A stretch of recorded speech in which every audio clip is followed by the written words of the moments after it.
Hi, hello, and welcome to the last look I'm going to do with the Mothership 12 Petalmorphosis palette for my week of Petalmorphosis looks on my channel. Now this video is going to be a bit longer. I'm going to do my makeup with you, we're going to do a look together, but I'm also going to talk about the recent rumors that have been buzzing around the internet. I'm going to take my Inglot eyeshadow primer. You know what? Maybe up until the eyeshadow I will not really tell you exactly what I'm doing. If you have any questions about it, I'm more than happy to tell you in my comments what I used exactly. But up until the eyeshadow, I'm just going to apply my makeup so that I don't have to stop my flow of thought. So, unless you didn't know it, sometime this week, a rumor was started that the baked Blitz Astros from Pat McGrath Labs are going to be phased out in their entirety, as in not just not ever going to be present again in any palettes, but the original baked Blitz Astros from Motherships 1 through 9, possibly the Blitz Astral quads that are still for sale, I don't know, are going to be replaced by pressed eyeshadows. And we've talked about this here for a couple of years now, that this is one of our, biggest fears, biggest nightmares, that even the originals are going to be sneakily replaced by pressed eyeshadows. So that speculation is entirely in the realm of possibilities. I think it is very possible that it is going to happen. I can talk a little bit about why I think this sounds like a dumb idea somewhere at this point in this video, but let's go on. So I heard, or I read this rumor somewhere, I don't really know where it was. Maybe someone messaged me on Instagram and I was like, oh, have you heard about this? So, and I want to tell you how I deal with this kind of information when I receive it, because I just want to provide you with my perspective. My first reaction was sheer panic and, oh no, what's going on? I felt that like ping that we all I think feel. If this turns out to be true, I know all of us, like a lot of us, are going to be so incredibly disappointed. And yes, I know it's just makeup and it's just sparkles. And don't you worry, I will live even if she replaces the original baked shades. I will live. There are other, things out there that make me happy. But I think the reason all of us fell in love with these palettes was the original baked Blitz Astrals. So they hold also like a lot of nostalgic value for us. But that's emotion. And I here want to focus on the facts. So when I read this, my first thought was, you know what, instead of looking for more rumors and speculation on the internet, I'm just going to, go straight to the horse's mouth. I immediately emailed customer service, the Pat McGrath Labs customer service, to inquire what's going on. Now, sadly, they have implemented a bot, like an AI bot, in their first line response to customer service requests. So I received an email back. Sorry, I just wanted to grab a tissue. I received an email back from a bot saying that they don't have any further information and I should contact Pat McGrath Labs' team for more information. And I thought, great, this is starting to look like Catch-22, because you are the Pat McGrath Labs customer service. So then I thought, probably not going to result into anything productive, but I asked, can you please give me an email address I can refer my further concerns to, But unfortunately, as expected, the AI bot just sort of reiterated what they already told me in the first email, and I thought, well, this is a lost cause. And then I started scratching my head. Okay, where else on earth can I get semblance of actual information? And I thought, okay, it's a bit of a long shot, but I'll try her Facebook group. So I posted a message, and I had already seen, some panic and speculation going on around there. I didn't do anything with that, so, my whole point was I'm going to wait for actual information before I say anything online. If I see an actual photo with the replaced shades and they look like they're different, not baked, we can talk. If we hear an official statement from the brand, we can talk. But before that, I just really didn't want to say anything, because it was all wild rumors and speculation that is unfounded in actual information. I'm going to repeat facts and information a lot throughout this video, just so you know. So then I, at some point, thought, okay, I'm just going to make a post. I really like the Facebook group. I haven't interacted much with the people there recently, but I do like to keep an eye, especially, during releases, because sometimes they have the codes and everything. It's a nice place generally. I posted a question there with like, hey, can someone from the brand, because I think that's one of the few places that someone from the brand might actually look. Either, you know, someone from the brand or maybe one of the mods who has contact with the brand can inquire further information. So that's a little bit what happened. People started commenting, and eventually one of the mods promised that she would check in with the brand about exactly what is going on and make an announcement, like an official announcement, once she knows more. Now, she hasn't said anything since. Maybe it's taking time, or maybe the brand has asked her not to engage further. I have no idea. I even messaged her on Instagram yesterday and she hasn't responded, which I totally understand. You know, she has other things, she has her life, she doesn't have to concern herself with our petty, you know, baked gelée formula reformulations here. But, you know, it was worth a try. So I'm still waiting for actual information. Yesterday I also watched Alicia Archer's video, and I love Alicia's point of view because she always has such a well-spoken, very balanced point of view. And while of course this all still remains in the realm of speculation, I think her video was more meant to present a very balanced view of, okay, say that this happens, I can see both sides. I can see why people would miss one formula over the other, and I can see why some people would prefer the formula, the new formula that's been introduced past moon introduction, a bit more. I found her point of view as usual, very fresh, very balanced. I always enjoy listening to her because she's just so incredibly well spoken. Anyway, so the point of what I'm going to say in this video is not so much to comment on the potential change when that occurs, and based on whatever shape it has taken, we will make a separate video about it, and I will tell you in that video to not go out and panic buy motherships. But that's a different story. I'll save it for then. I wanted to have a bit more of a conversation, and that's the wrong bronzer. Goddamn. Sorry, I didn't look which bronzer I was taking and I took the wrongish shade. That's fine, I can fix it thanks to my smooth buffer from Sony G. Anyway, so I wanted to comment a little bit more on all the wild rumors that have been circulating around the internet and how I deal with them, like how I go about it, like from a very like analytical perspective without removing any sort of emotion from it. So one of the first wild rumors that I read on the internet, and I don't know why people feel the need to go out and say things that make absolutely no sense, but here we are. Wild rumor number one: the Italian lab that makes baked eyeshadows has closed down. Let's take a deep breath and think about this for about T-5 seconds. So the bake shades in Pat McGrath Labs' range have more or less been gone from her new palettes, like they haven't been put in her new palettes, but they're still present in the old one. So first of all, that already implies that the lab is still there, still making baked shades for motherships 1 through 9 and the re-released Blitz Astral quads.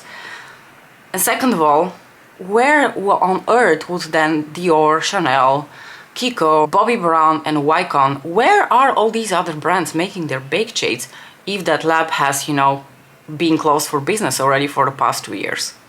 So that's illogical, right? That makes absolutely no sense. The lab is out there operating business as usual for a multitude of other brands, not excluding Pat McGrath Labs themselves, because their original palettes still contain the baked shades. Then comes my favorite one. A mysterious ingredient has been banned by the FDA, and Sephora is forcing Pat McGrath Labs to reformulate all of her eyeshadows because of that. Ooh, mysterious ingredient. You know what my first question, like my first follow-up question for that is? Please name said ingredient. I would like to know. Please tell me what the chemical name of this ingredient is, because I'd like to look it up and I'd like to know exactly what is being deemed unsafe, since when is it being deemed unsafe, why are we in Europe still allowed to put it on our eyes? I'd like to know. Please name said ingredient. The only ingredient I've seen people name is PTFE, polytetrafluoroethylene. Is that true? Let me check. Yes, polytetrafluoroethylene, also known as Teflon. Slightly controversial, not deemed unsafe, I think, by the EU. You know, this is one of those, I think, that invokes a lot of conspiracy theories. But okay, let's say that it was this ingredient. Why does no one bother to check if this ingredient is actually present in any of the Blitz Astro shades. Like, I'd like the people who spread this rumor to come and point out to a VR Blitz or Astro shade that contains this ingredient. The only time that personally I've had a problem, not really a problem, but like side-eyeing an ingredient in a pet palette, was that taupe shade, the metallic taupe shade in Bronze Seduction that's giving a lot of people trouble. That eyeshadow contains synthetic glitter, the polyethylene tetraphthalate. If I'm saying that correctly, I'm terrible at pronouncing chemical names in English. But that is the only time I've been disappointed by an ingredient, because that's a cheapy ingredient. We don't want that in our eyeshadow palette, not in a luxury eyeshadow palette. But I've never had any other issues with, you know, if people have allergies towards certain ingredients or pigments, that's one thing. But like conspiracy theories, they're not based in facts, don't care about them. If the EU regulations deem something safe, then I'm guessing that's based on years and years of research, so I trust that. So I've never really had any issues with any of her ingredients, and whoever has an issue with this ingredient is free not to buy the palette, but that ingredient is not present in any of her baked shades.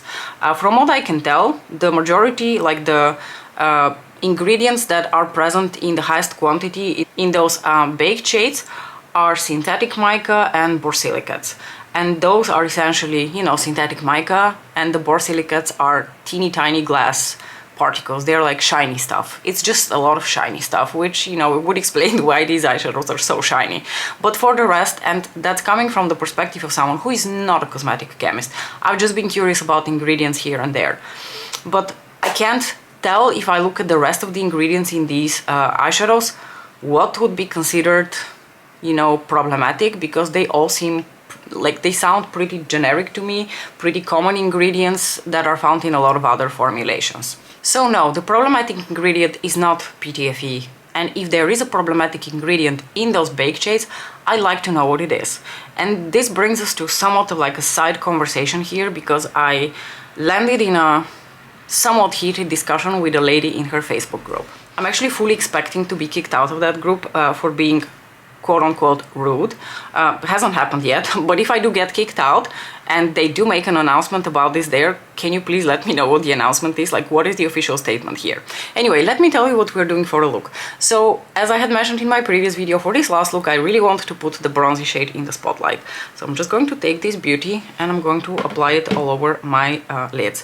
And for those of you who might have missed my first video where I did comparison swatches, I want to point out that this eyeshadow is about 95% similar, if not the same, as the Twilight Bronze shade in her Voyeuristic Vixen quad. Just, I think that's an important piece of information to share here. But anyway, let's go back to the discussion that I started with this lady. So, somewhere on a post about, you know, the baked shades being gone, another lady commented that she would like to, you know, hear from the brand with some actual facts and information, because those of us here who are quite nerdy about the formulas, we want to know what is going on, but please give us the facts. And, you know, as someone who can completely relate to this, I commented back saying, yes, you know, nerds unite, we want to hear what is actually going on, give us the facts. And then this other lady finds the need to insert herself into this conversation to tell us that the problematic ingredient is synthetic mica, because it's been deemed not eye safe. And when I see a statement like this, I want to describe to you what happens to me physically. I have to take a few very deep breaths because my blood starts to boil, the curtain falls, and I just feel the need to go ballistic. And to be fair, maybe I did go a bit ballistic on her, which is why I might be kicked out of that group. But you know what? I have no regrets, because the rest of the conversation was about her feelings, beliefs, and personal truth versus facts. So imagine, you know, if people start saying shit like this and throwing shit like this around as actual information. So, first of all, she told me that synthetic fluorphlogopite, aka synthetic mica, was the ingredient possibly deemed not eye safe, because it's plastic. Oh, I forgot to tell you that part. She said that it was plastic. Finding out that synthetic mica is not a plastic is one Google click away. You either like search for chemical structure of synthetic mica, or you Google, is synthetic mica a plastic? Literally the first hit is, it's a plastic-free glitter. That's the first thing that comes up when you Google it. But she didn't bother Googling it. No, she had to tell me about her personal truth and her beliefs. I'm sorry, I'm not putting a lot of focus on the eye look here because I'm just like, I'm feeling very passionate about this. So I told her that synthetic mica is not plastic, and that there is nothing concerning safety that prompted the development of synthetic mica. There are a lot of like ethical concerns surrounding the mining of mica, and the fact that, you know, the synthetic mica made in the lab is just of superior quality because it has like a more uniform shape to it. It is cleaner, obviously, because it's made in a lab, so it's like really clean. So there are no concerns there about mica. And what I also pointed out to her, I think quite a valid statement, if you will, is that if the makeup industry were to remove synthetic mica from their formulations, then Sephora would have to start selling furniture instead of makeup, because mica and the synthetic version of it are omnipresent in makeup products. So not just eyeshadows, like all sorts of other makeup products contain mica and the synthetic version of it. Okay, now I'm going to do a little bit of a fun layering. I want to put a little bit of this shade and mix it in together with the bronze shade, because I think the two might create a really beautiful like combination, and also that might give a bit more light to the bronzy shade. The bronzy shade is a beautiful one and done neutral moment, but I just think it would be fun to do a little bit of a layering. Anyway, without going into too much detail, because I think at some point the conversation just started to go in circles, this lady tried multiple times to convey to me that her personal truth and her beliefs are important in this, you know, and that I'm being rude. And when it comes to basic chemistry, I think basic chemistry is not a belief, it is a scientific fact. And I don't care about your personal truth and your emotions when you're talking about, you know, how biology, chemistry, or physics work. Those are not things that have anything to do with emotional beliefs or your personal truth. Those are facts. Simple and plain. That's just the way it is. So I really despise when people try to sell their emotions and their personal, you know, opinions about something as scientific facts. You know, and the thing that bothers me the most is that she kept inserting herself into a conversation which started as, you know, just a simple pursuit of the facts. What is going on? We want to know what is going on. But then she felt the need to insert herself into this conversation, spread a bunch of... she was very offended by the fact that I told her that she's spreading misinformation, which is essentially what she was doing. And, you know, she called me rude and stuff. So I should probably just have like stopped, because obviously engaging with someone like this is completely pointless. I know that. But sometimes, like I said, when the curtain falls, I can't. Someday, maybe I will be bigger than that and I will rise above and just not engage in conversations like this, but I find it very difficult, especially when people are talking bullshit out of their ass. Excuse my language. Okay, now let's focus a bit more on the eye look. I am going to take a little bit of... you know what, I'm not going to take glitter glue. Oh, you know what, I might do something really fun that I just thought of. No, because I want to do something else. No, you know what, we're going to do something really fun. I'm going to take this Kiko eyeshadow stick. It's like this really beautiful soft lilac-y color, and I'm going to apply that just here in the inner portion of my lid. I'm realizing now that this is all actually quite similar to the shade in the new Betty palette from Lisa. And I'm going to take my little brush and I'm going to go into the gorgeous Astral Iridescent Orchid. No, iris. I keep calling it orchids when it's an iris. And I'm going to pop that over that purpley shade. And it's just going to glow over it. Ooh, wow, that is truly blinding. I really like that. These Kiko eyeshadow sticks are so good. But they're not the point of this video, so... Anyway, this is super pretty. I am really loving where this look is going. Okay, the next thing I'm going to do is I actually want to apply a little bit of a brown liner.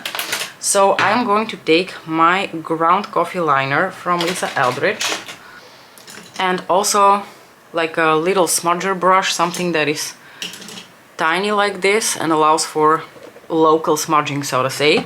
And I'm going to wing a little bit of a liner. And then we can talk about the theories out there that sound a little bit more realistic in nature. And those are, you know, they're simply cutting costs. We've seen it in the outside, you know, case, the black packaging component of the new motherships. You know, they now have this really cheap plasticky looking case. Something that I very much enjoy that Alicia addressed in her video is that while the artwork on her cardboard boxes remains really beautiful, and I personally really like that we're finally getting something that's not pink and gold, the fact of the matter remains that this face, or like a version of a face, has been present on these since Mothership 5. Motherships 1 through 3 all had their individual outside components. Motherships 1 through 3 are the OGs and they're absolutely the best. But it would be so nice if they even like switched up their artwork a little bit. So I think the simplest explanation is probably the most plausible one, and I personally think that that probably has a lot to do with cutting costs.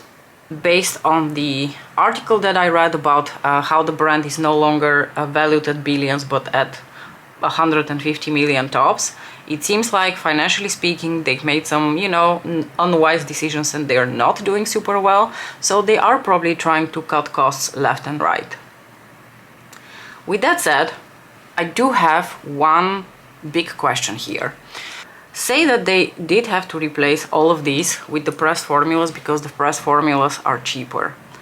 That means that they had to go back into development to create exact dupes of these shades in a pressed version. Now, I don't know how difficult that is, so that's something that obviously is a speculation. I don't know how difficult that is. Maybe it's super easy, but maybe it's not. And that means they spent a ton of money redoing all of these shades. We're talking about Motherships 1 through 9, 9 times 4 minus 1, 35 eyeshadows, correct? No, yeah, I think 35 eyeshadows, if we exclude the Blitz Astral Quads, that need to be reformulated. That sounds like a lot of money to invest into reformulation. But again, if in the long run that would save them a lot of money, I would imagine that that's something that they did. I'm going to take whatever is left here and just run it very gently on my lower lashes. And the fun hasn't ended yet. I'm going to take a little bit of glitter glue. I'm going to take my brush on which I had the pencil, and I'm going to use the brush to strategically apply the glitter glue right here in the inner portion of my lid. You might consider this totally uncalled for, but I'm going to take Blitz Radiant Rhapsody and I'm going to apply a little bit of that right here in the inner portion of the lower lashes. Just going to press that in for a little like fun, extra colorful element to the look.